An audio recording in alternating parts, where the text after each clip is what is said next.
અગત્યના સમાચાર અમદાવાદીઓ માટે એએમસીએ કમિશનર બંછાનિધિ પાનીએ વર્ષ 2026-27નું ડ્રાફ્ટ બજેટ રજૂ કરી દીધું છે અને આ ડ્રાફ્ટ બજેટ 17,000 કરોડથી વધુનું છે. 17,018 કરોડનું ડ્રાફ્ટ બજેટ રજૂ કરવામાં આવ્યું છે. હવે આ ડ્રાફ્ટ બજેટમાં કઈ ખાસ બાબતો પર ધ્યાન આપવામાં આવ્યું છે. અમદાવાદીઓને 2026-27માં શું મળવાનું છે તેનો ઉલ્લેખ છે. સૌથી પહેલાં તો કોમનવેલ્થ ગેમ્સ ગુજરાતમાં અમદાવાદમાં રમાવા જઈ રહી છે, તો તેની ઉપર વિશેષ ભાર આપવામાં આવ્યું છે. એટલે સ્પોર્ટ્સ સંકુલ બનશે. 6 સ્પોર્ટ્સ કોમ્પ્લેક્સ અને 5 મિની સ્પોર્ટ્સ કોમ્પ્લેક્સ બનાવવાનું આયોજન છે તેવું બજેટ ડ્રાફ્ટમાં રજૂ કરવામાં આવ્યું છે અને એના માટે એએમસી 211 કરોડ રૂપિયાનો ખર્ચ કરશે. આ સિવાય સ્વિમિંગ પૂલ, પ્લેગ્રાઉન્ડ પણ બનાવવાનું આયોજન છે અને એના માટે લગભગ 100 કરોડ રૂપિયા અમદાવાદની જનતા પાછળ એએમસી ખર્ચશે. એટલું જ નહીં, નહેરુ નગરથી લઈને ઇસ્કોન સુધી પહોંચવા માટે એક અન્ય બીજો રસ્તો પણ ઉપલબ્ધ થાય, એટલે કે એલિવેટેડ ઓવરબ્રિજ બને એ પ્રકારનું આયોજન અત્યારે એએમસીએ કર્યું છે અને તેના માટે 1,000 કરોડની ફાળવણી કરવામાં આવશે તેવું ડ્રાફ્ટ બજેટમાં રજૂ થયું છે.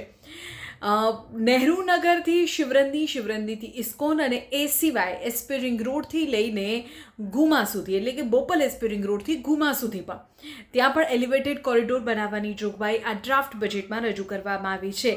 અમદાવાદ મહાનગરપાલિકા જે છે તે વિવિધ વિસ્તારોમાંથી પસાર થતી રેલવે લાઇનના ક્રોસિંગ્સને નાબૂદ કરવાનું કામ કરશે તેવું આ બજેટમાં લખવામાં આવ્યું છે. આ ડ્રાફ્ટ બજેટમાં એવું કહેવાયું છે કે 775 કરોડ રૂપિયા તેની પાછળ ખર્ચવામાં આવશે. તમે સરખેજ લઈ લો, મણિનગર, કેરતપુર કે જ્યાં રેલવે ક્રોસિંગ લાઇન્સ છે તે ફાટક મુક્ત કરાશે. કઠવાડા, મેમકો જંકશન અને સિલ્વર સ્ટાર ચાંદોડિયામાં ફ્લાયઓવર બનાવવાનું આયોજન છે અને તેના માટે પણ 225 કરોડ રૂપિયા એએમસી ખર્ચશે. તો આ પ્રકારનું કુલ જે આયોજન છે તે એએમસીએ કર્યું છે અને ખાસ તો જો તમે એએમટીએસમાં મુસાફરી કરો છો તો પણ આ સમાચાર તમારા માટે છે, કારણ કે અમદાવાદ મ્યુનિસિપલ કમિશનરે એવું કહ્યું છે કે હવે એએમસીની જે એએમટીએસની જે સેવા છે તે પર્યાવરણને અનુરૂપ થાય એ બાબતનું આયોજન કરવામાં આવશે. એટલે કે 100% જાહેર પરિવહનમાં ઇલેક્ટ્રિક બસ એએમસી આપશે એવું ડ્રાફ્ટ બજેટમાં રજૂ કરવામાં આવ્યું છે. તો તેના માટે પણ વિશેષ રકમની ફાળવણી કરવામાં આવી છે.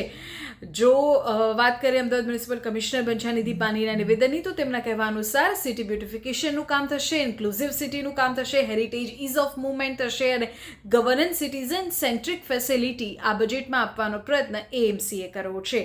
તો કુલ 17,018 કરોડનું આ ડ્રાફ્ટ બજેટ કે જે બંછાનિધિ પાની અમદાવાદ મ્યુનિસિપલ કમિશનરે રજૂ કરી દીધું છે, જેમાં કોમનવેલ્થ ગેમ્સ છે એટલે સ્પોર્ટ્સ સંકુલ અને એ બાબતનું ઇન્ફ્રાસ્ટ્રક્ચર ડેવલપ થાય તે બાબત પર વિશેષ ભાર મૂકવામાં આવ્યો છે. 100% ઇલેક્ટ્રિક જાહેર સર્વિસ એએમસીનું આયોજન છે. આ સિવાય પણ શહેરને ફાટક મુક્ત કરવાનું આયોજન આ ડ્રાફ્ટ બજેટમાં કરવામાં આવ્યું છે અને 2 મહત્વપૂર્ણ એલિવેટેડ જે કોરિડોર છે તે બનાવવાની વાત પણ આ ડ્રાફ્ટ બજેટમાં રજૂ કરવામાં આવી છે.